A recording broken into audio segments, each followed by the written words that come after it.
Yo solo quiero plantear dilemas.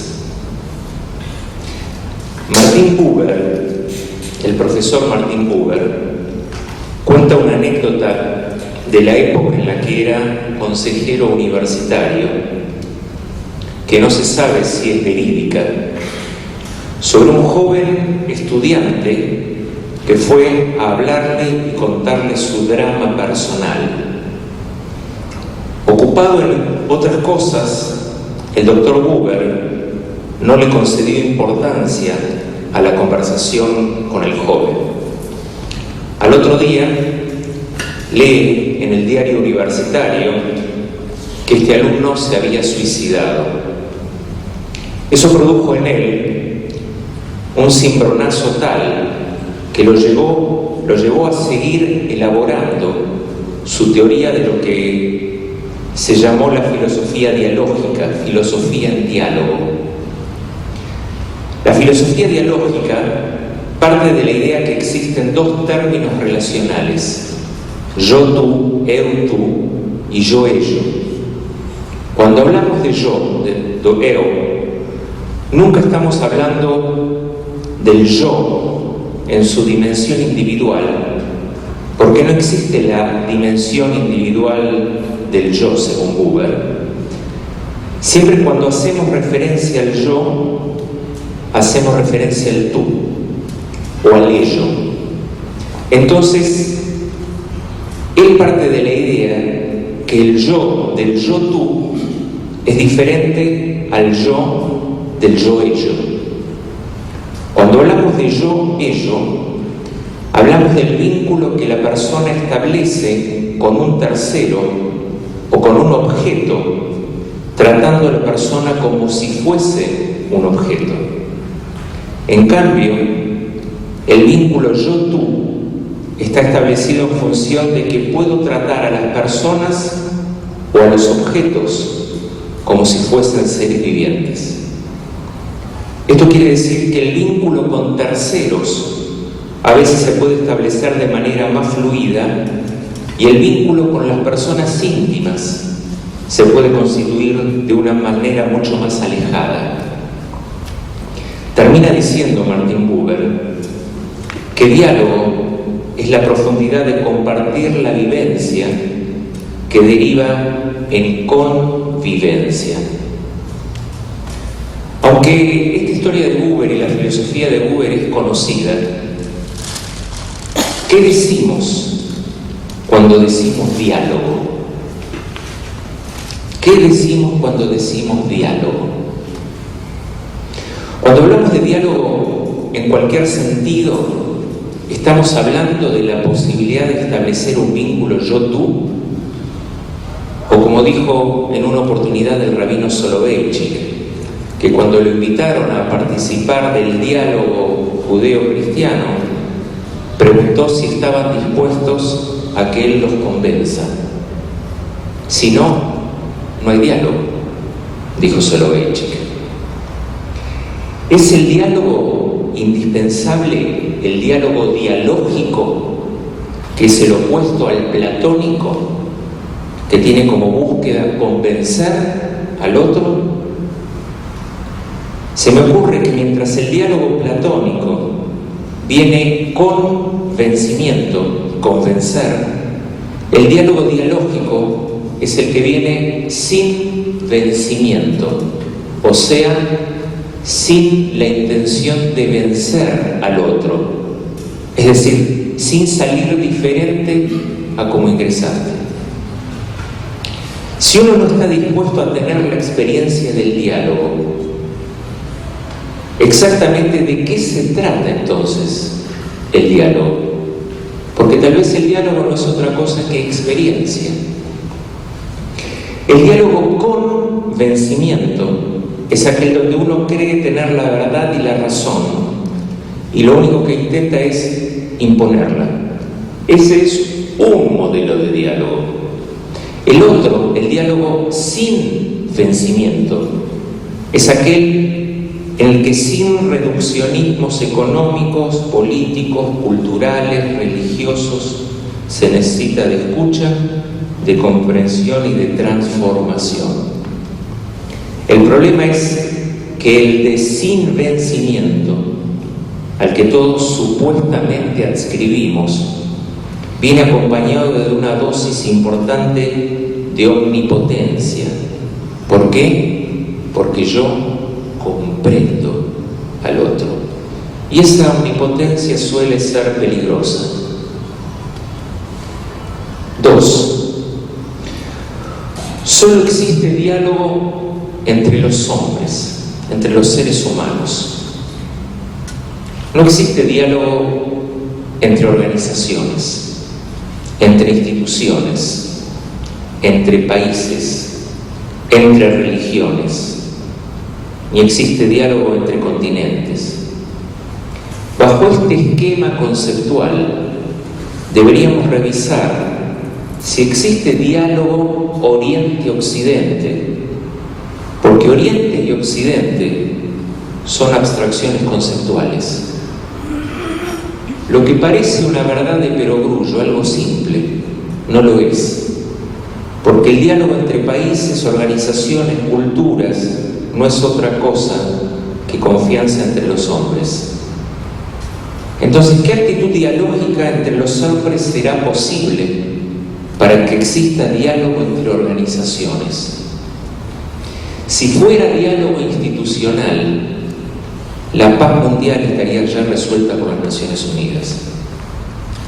El problema es la falta de diálogo que existe entre los hombres, siendo esto un problema lingüístico, o mejor dicho, un recorte ideológico, en donde los hombres expresan lenguajes culturales.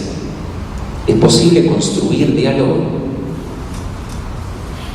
Por ende, 3. ¿Es el diálogo una forma sutil de imperialismo, en donde el fuerte define cuáles son las palabras y la lógica? Cuando hablamos de diálogo, estamos hablando en griego y en latín. ¿Es posible que se nos ocurra lo análogo en otros lenguajes?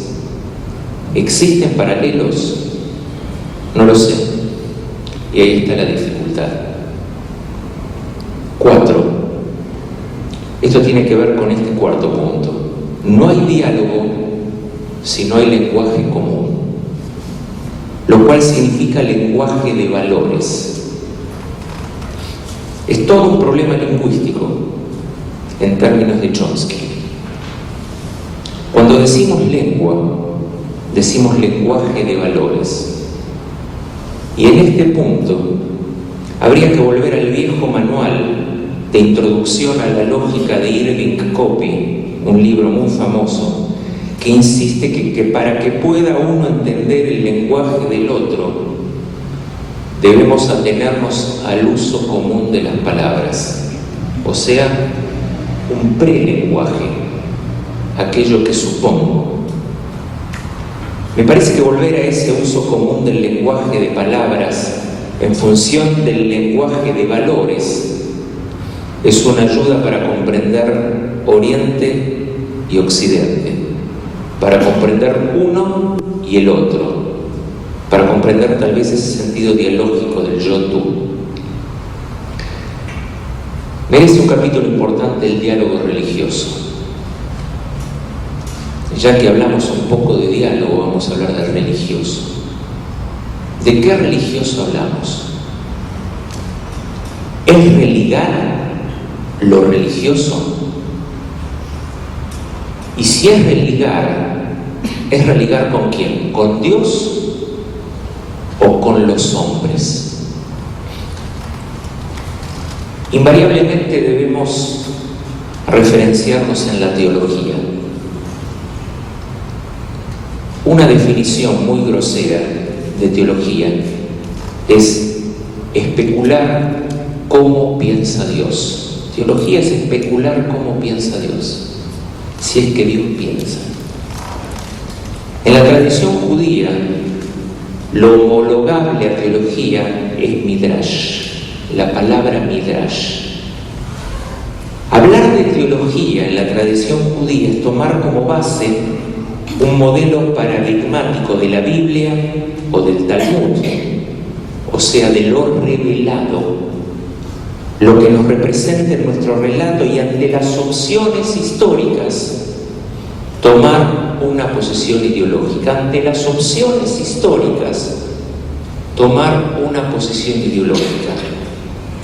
Tomar una posición ideológica, sin duda alguna, es un salto de fe.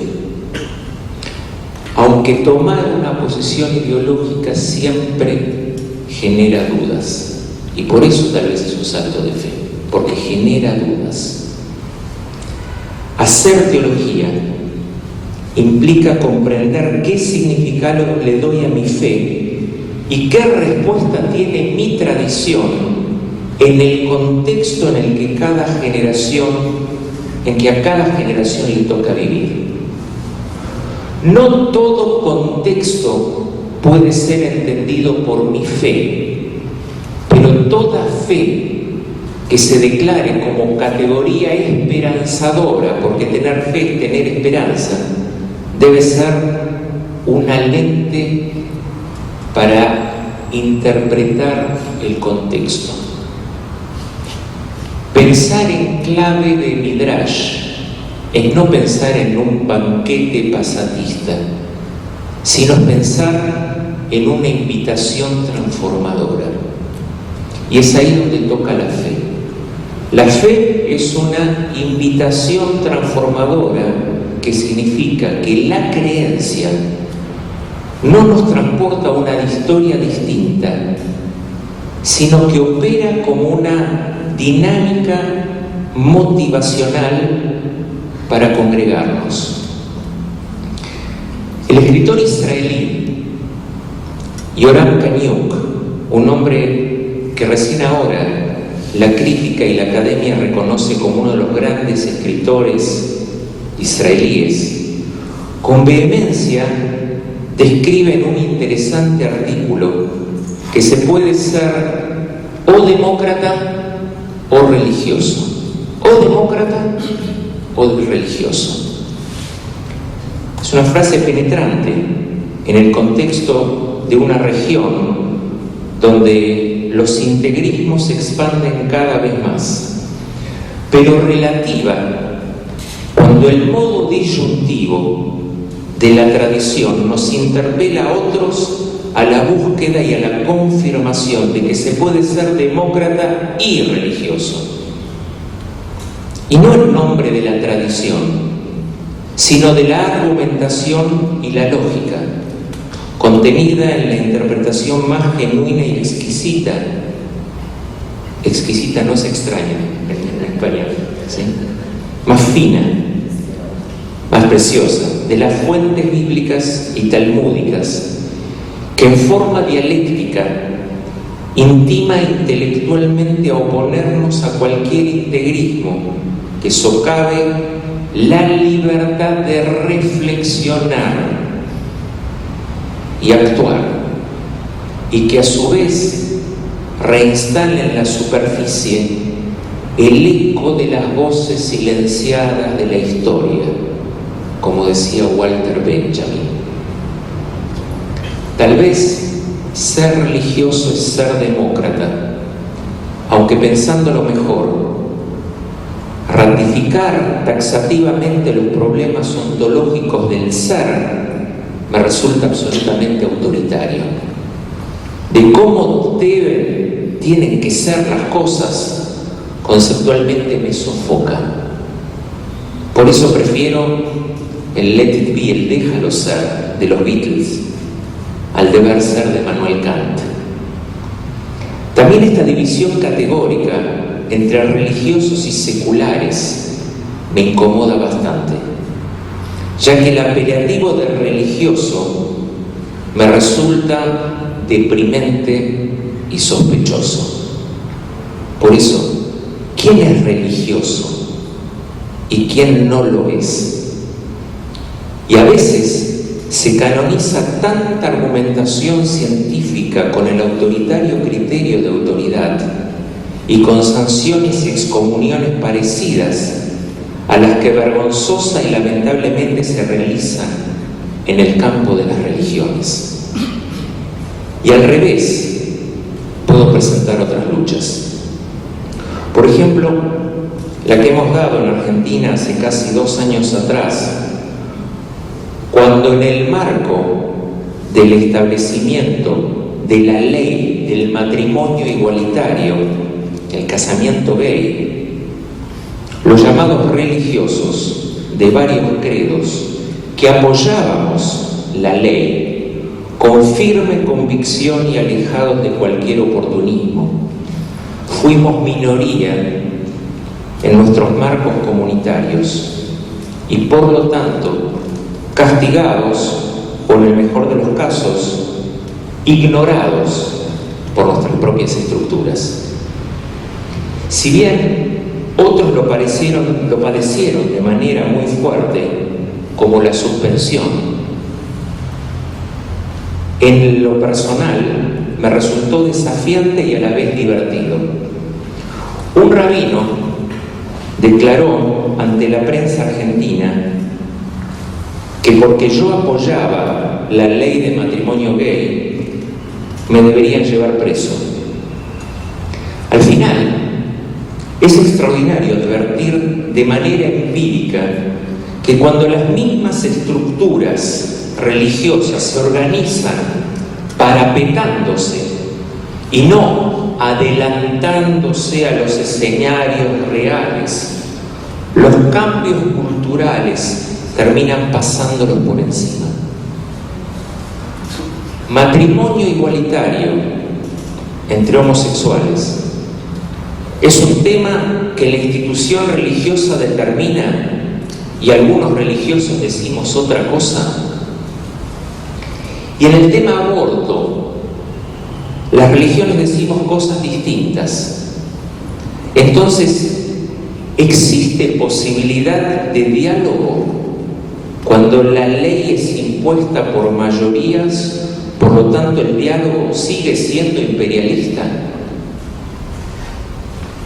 En lo personal, creo que no se puede seguir cerrando los ojos y negar lo que les pasa a miles y miles de mujeres que terminan abortando en condiciones infrahumanas. Son estas experiencias que al contrapelo de la historia me indican que si se es religioso, se es espiritualmente anarquista.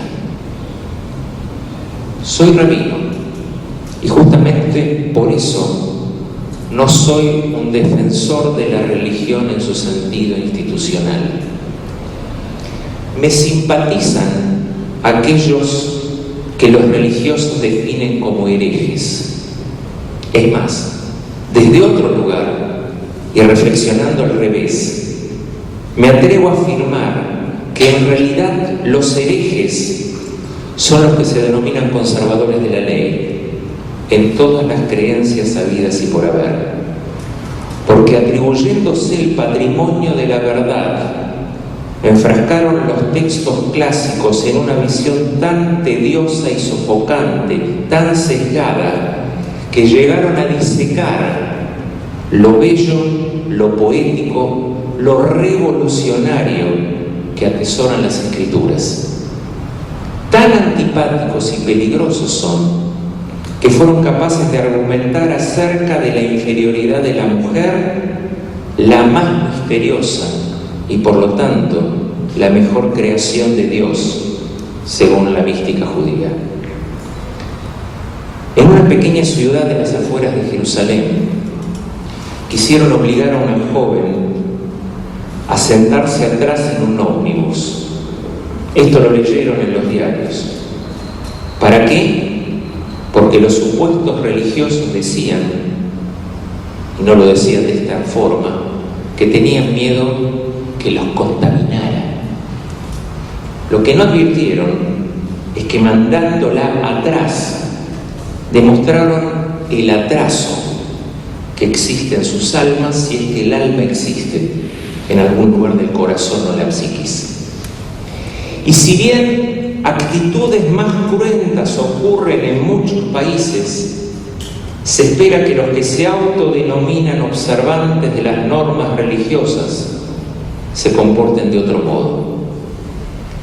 Pero vale la pena destacar que la reacción de la joven que se negó a sentarse en el lugar donde los otros determinaron adelantó una gran discusión y produjo que parte del colectivo israelí, de la sociedad israelí, reaccionase de otro modo. A eso por lo general se le denomina salud social.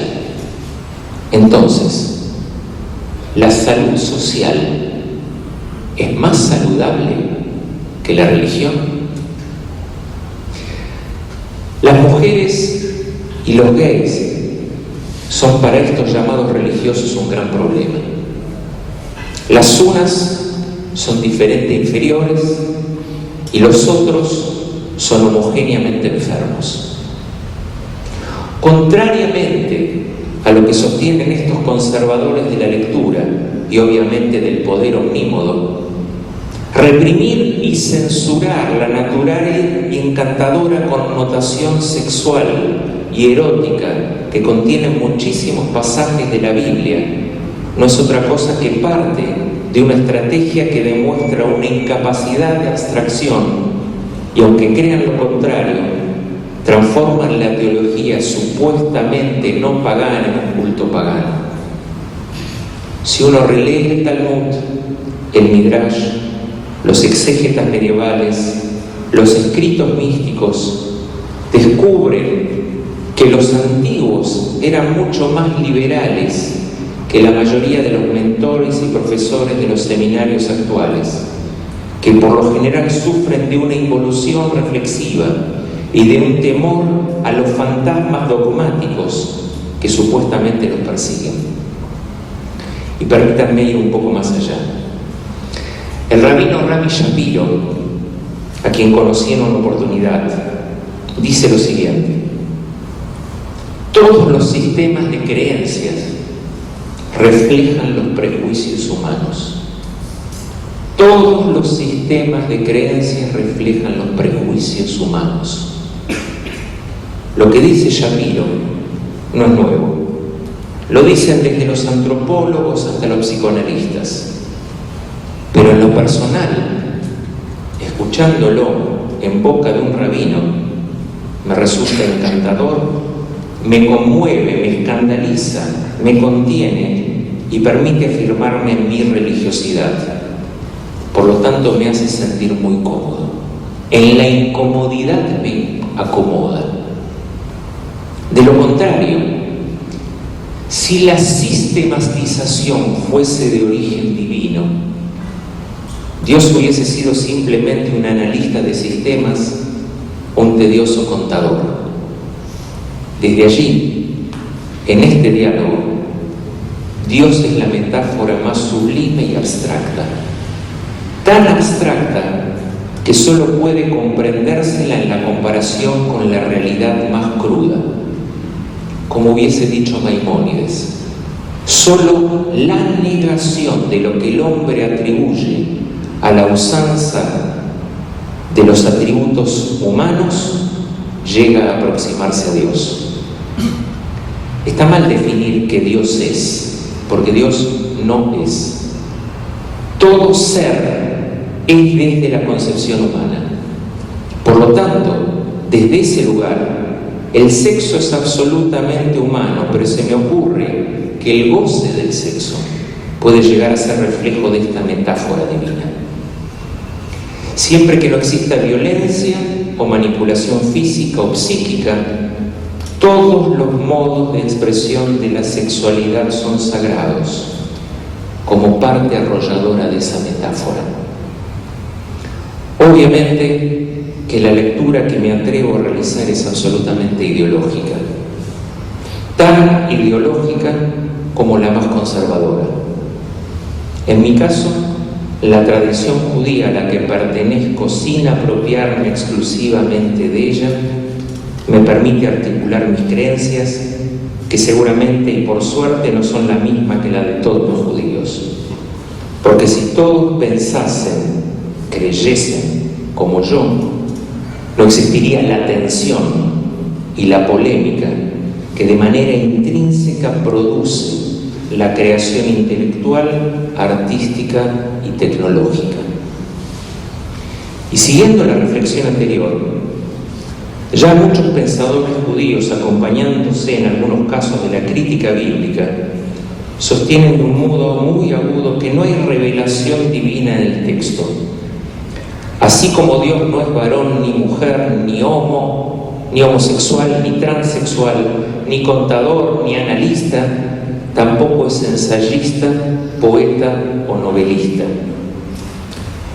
De acuerdo al punto de referencia que considero en este caso, el texto bíblico es una creación humana al servicio de la política económica, social y espiritual de los que la crearon, y sigue siendo un factor de composición para los que la interpretamos y nos inspiramos en ella, porque es parte de una cultura que llevamos encantadoramente a cuestas, sea cual fuera nuestra idea de Dios o nuestra incredulidad.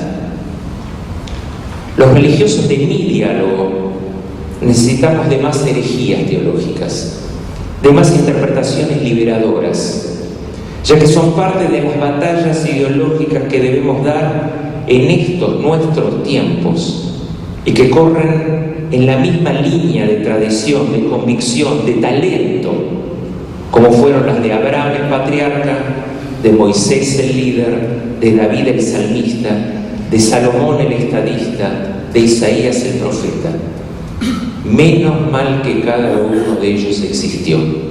Y aquí viene la herejía. Y si no existieron, qué bueno que alguien los inventó.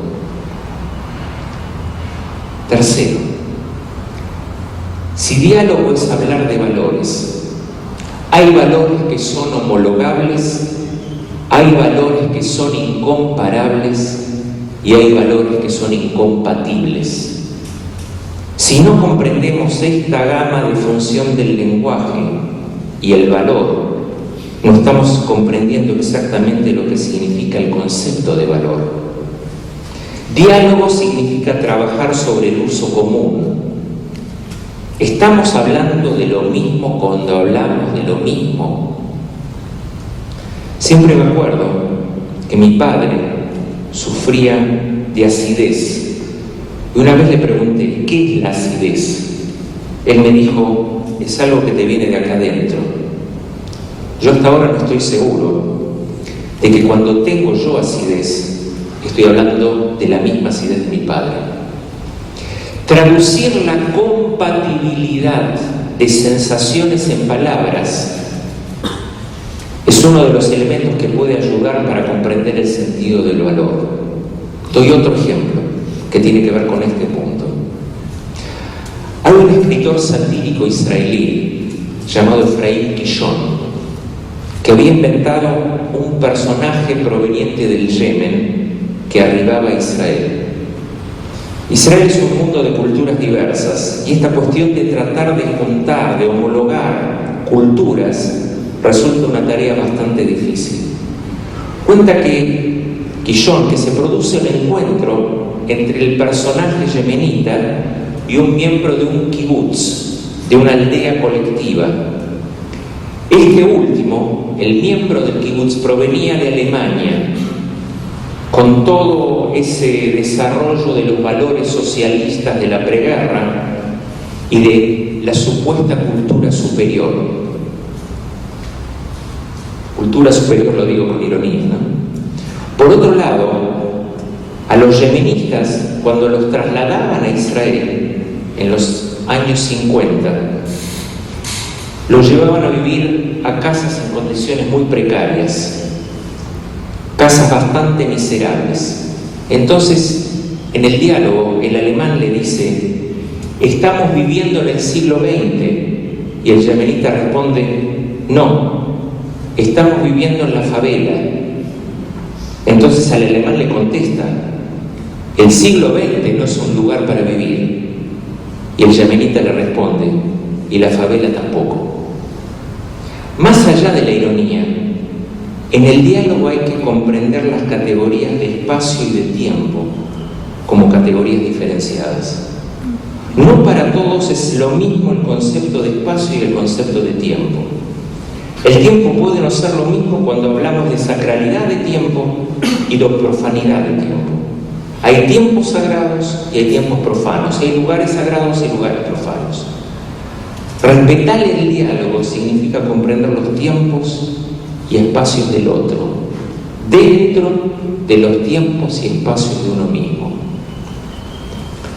Vuelvo a insistir en la función del lenguaje en el complejo tema de la verdad y la mentira. ¿Cómo afrontar las diferencias? Hay que entender desde las lógicas que existen muchas aristas de la verdad que nadie puede ver en su plenitud, siendo las verdades oportunidades en las que el otro puede resultar compañero de la búsqueda. Slobodan Coffin, un importante teólogo protestante, solía decir: creo en los buscadores de las certezas y no en los dueños de la verdad. En la medida en que consideremos verdades en las que nos anclamos, no vamos a ser capaces de comprender que existen certezas que no entendemos. Y esto es algo muy necesario si queremos hablar previamente al diálogo sobre qué significa el diálogo. Otra cosa, sexto punto, hay que romper con los ámbitos dualísticos. Dualístico significa entender que las distinciones no son espíritu y razón, espíritu y materia, política y religión, religión y Estado, privado y público. Romper con los dualismos significa partir de una premisa en donde debemos caminar, ir juntos, acompañándonos en la misma dimensión. Séptimo, comprender el sentido del progreso de una manera más existencial. Progreso no es calidad de vida, progreso es calidad de respetabilidad en el desarrollo del pluralismo y entender que sociedades plurales son las que dialogan con personas plurales, en la individualidad y en la subjetividad. Son personas que están dispuestas a discutir qué es diálogo antes de dialogar y a discutir qué es discutir. Octavo, tener conciencia de que los 10 mandamientos no son universales. Pertenecen a un universo determinado, pero no todo el universo es universo, existe diverso en el universo. En este sentido, tenemos que trabajar más en la revelabilidad y no específicamente en la revelación. La revelabilidad indica que la religión es un acto de comenzar y recomenzar cotidianamente, mecánicamente, maquinalmente, espontáneamente. Octavo, o noveno, ya no sé. Cuando hablamos de choque de civilizaciones y de superar los fundamentalismos, ello significa superar los fundamentalismos propios, cuestionar nuestros propios fundamentos como ejercicio de pensamiento en virtud de comprender los fundamentos del otro. Y en este sentido descarto en el lenguaje del diálogo la palabra tolerancia, porque la tolerancia siempre se ejerce desde el poder y significa que aguanto porque tengo la superioridad de poder aguantar, eso es lo que tolero. Pero en realidad tolerancia o políticas de tolerancia no son otra cosa que demostrar la garantía que yo tengo que justificar mi propio fundamentalismo. Y por último, ayudar a superar los traumas de la historia. Esto significa que la superación no se realiza con olvido ni amnesia, sino con memoria. Gracias.